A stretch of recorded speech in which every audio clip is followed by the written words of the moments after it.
And whoso partake of the fruit. Oh, hello. I didn't hear you come in.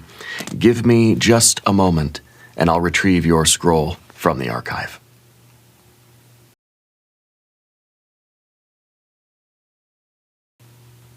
From the archive, this is scroll number 204.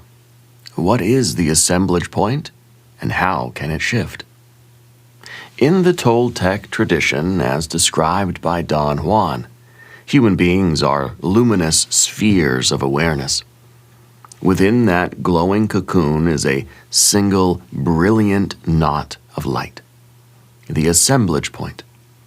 It is where perception condenses. It's the place on the luminous sphere where the filaments of the universe pass through and become the world you see. This is not metaphor to the warrior. It is direct experience. Everything you perceive, everything you believe is real, is determined by where your assemblage point is fixed. Most of us are born into the same general position. We call this shared fixation ordinary reality. It is the island of the Tonal, the familiar world of names, objects, identity, and continuity. Because nearly all human beings gather their perception from this same cluster of filaments, we agree on what is real. We call that agreement sanity. But the assemblage point can move, and when it does, the world changes. The objects around you dissolve into living energy. The sense of time unravels. You see through the mesh of names and encounter the raw current of the Nagual, that vast ocean of the unknown surrounding the island of the known. To the rational mind, this seems like madness, but to the seer, it is revelation. The movement of the assemblage point is the opening of perception beyond the cage of habit. In everyday life, the assemblage point remains rigid because it must.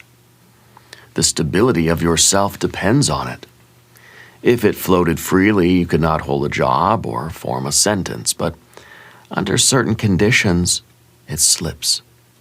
In dreams, in trance, in moments of crisis or ecstasy. This is why initiatory rituals, vision quests, and shamanic practices often involve sensory deprivation, fasting, exhaustion, or disorientation. They temporarily loosen the grip of the tonal so the assemblage point can slide. This is also why altered states can be both dangerous and sacred. When the point moves abruptly, the familiar framework collapses. The psyche can become unmoored, and what rushes in from the Nagual can be too vast to integrate. Don Juan warned that shifting the assemblage point without discipline leads to confusion, obsession, or madness.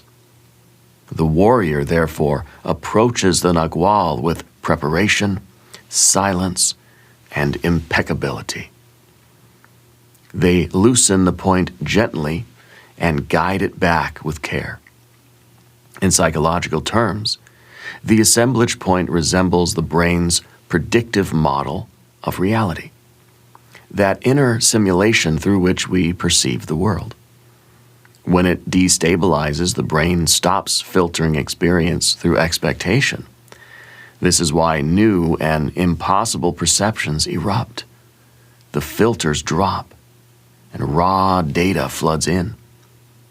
Mystics, visionaries, and artists often describe such shifts as if they were stepping outside the frame of the world and saw its machinery from above.